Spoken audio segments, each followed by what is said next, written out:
Hi there, my name is Chuck Rithier. I am a tech teacher at Sugg Middle School in Bradenton, Florida, and I'm going to be teaching you how to make a platform game using Gamemaker. Okay, let's get started. The first thing you'll need is Gamemaker. If you go to the internet and put in Gamemaker,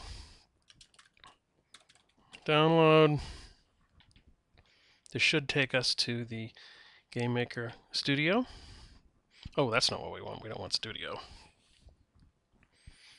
We want the free one. And you come and you can get the free one right here. You download it, install it on your computer. Now we're going to be using a tutorial made by Mark Overmars. He's one of the gurus over at Yo-Yo Games. So if in my Google here I put Gamemaker tutorial, there's a number of excellent tutorials he's made. Now, he doesn't fill in all the blanks. He doesn't take you step by step through everything. But you can figure it out kind of as you go. If you read carefully and you use the example files he provides, you can put it all together. Now, I'm a middle school teacher, and my students don't really like figuring out on their own. So what I've done is I've dissected Mark's tutorial, and I have turned it into created a step-by-step process where you can make this game. So here is the platform game we're going to be creating. If you click here and you save this file, platform.zip, it'll download a zip file to your computer. Then you can open it, and you go over here to extract all, and you extract the files into your My Documents folder. And now we can see these lovely files. Hooray. If you open these up, you'll see inside we have an example folder. And the way Mark does this is he shows you, 3 or 4 things you can do in the game, and then he has this file for you. And then he shows you 4 more things, and then this file. And what you can do is, he doesn't tell, like I said, he doesn't tell you step by step, but you can go in here and you can see what he's done. This folder is the resource folder. It has all of the sprites and sound effects and tiles that we need. And this is his wonderful tutorial that he's created.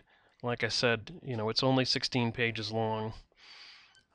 When you break it out step by step, the way I did, it turns into like a 50-page document. Okay, anyway, we'll keep those there. And let's start up Gamemaker. As I think I've already said, we're going to create a platform game similar to the type you see Mario, or what is that game my students love to play? The little guy that runs around. And I can't remember now. I'll tell you later if I remember. We're going to be using the Lite edition. This is free.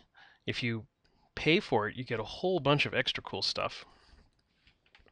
And the first time you run this, it'll say, do you want to use advanced mode? Do you want to say yes to that? You know you're in advanced mode if you see 9 folders. If you don't see them, you just hit File and make sure Advanced is checked, and then you'll see them. Cool. All right, let's start out. We're going to make a block object and sprite, and then we're going to place it in a room as our first step.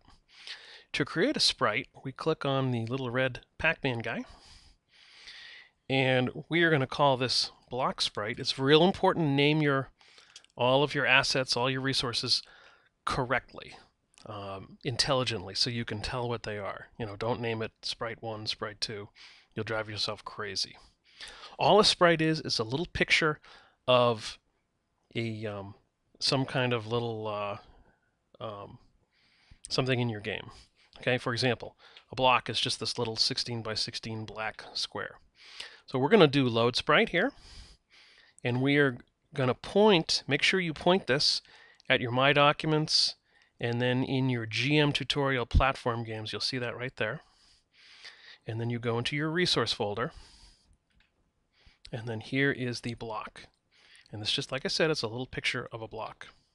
Now, if you're one of my students in my classroom, we keep all of our resources on the Z drive in the Gamemaker folder, and then in the period of the class that you're in. All right, so click open here, and we have created a block sprite. Get rid of the precise collision checking. We don't need that right now. And make sure your origin and X and Y origin say 0 and 0.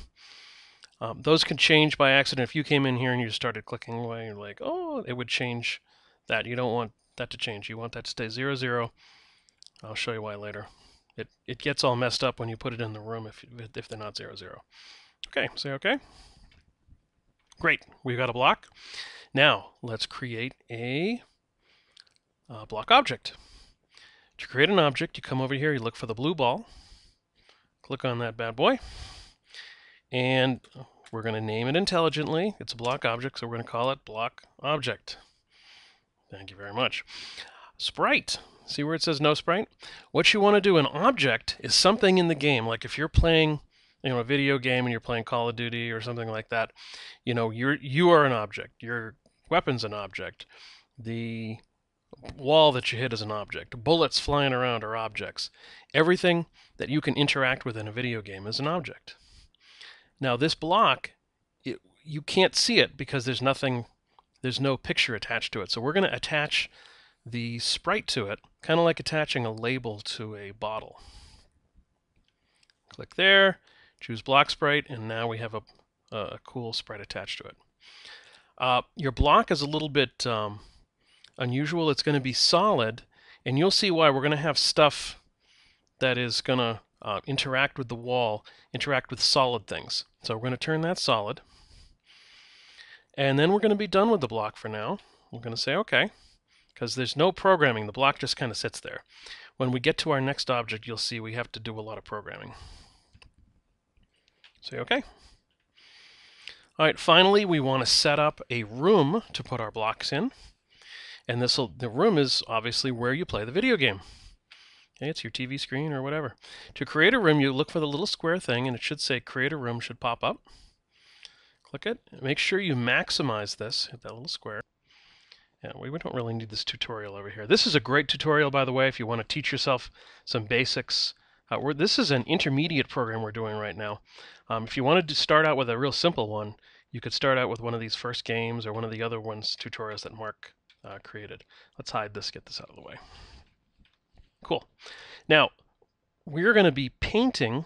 Oh, by the way, this is 640 by 480, the size of the room. That's in pixels. If you wanted to change that, you'd click on settings, and you can see right here, there's the height and the width. All right, back to objects.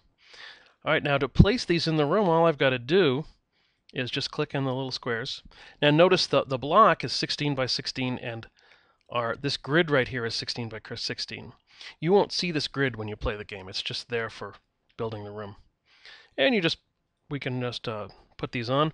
Now, this is way too slow. If you hold the Shift key down, you can actually paint, and we can get this room done a whole lot faster.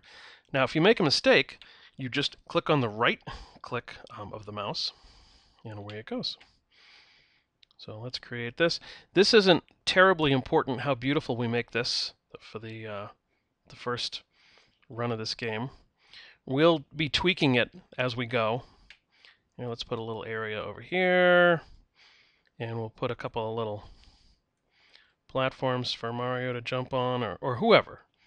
I don't know if I haven't decided if we're gonna make this Mario or somebody else.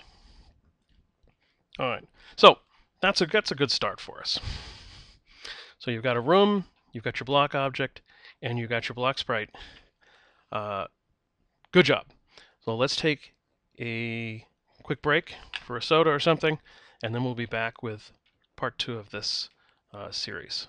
Oh, save your game first. File save. Call it platform. And very good. All right, we'll be right back then.